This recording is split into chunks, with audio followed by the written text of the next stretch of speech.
今仔日真荣幸，我过来将着我即个伫龟山即个参加即个比赛的即个作品，无三名来，无三名来当唱。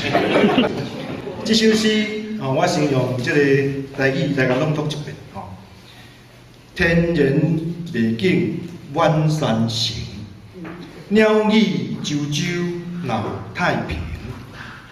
特曲珍霄林妙境，桃园再现乐天明。天然美景万山行，鸟语啾啾闹太平。特曲珍霄林妙境，桃园再现乐天明。人气啊！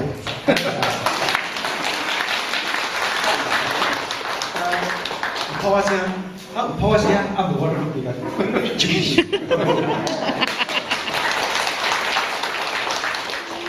这首诗是宋朝理学家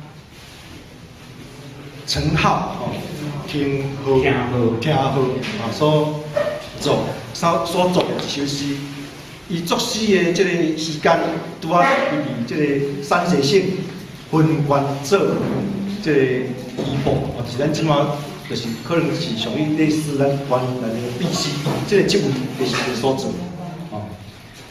时间是伫迄个春天的时阵，伊去郊游，去到一个溪仔的河边，了后伊心原来感觉真欢喜。到底伊是欢喜啥物？我今足一遍。我体会袂出，我来甲试看卖啊，大家来甲调看卖啊，看伊是伫欢喜啥物款，这首诗伊的诗名叫做《春日五戏》，诗伊是安尼写：云淡风轻近五天，风花随柳过涧川，诗人不识。依心乐，将为桃寒学少年。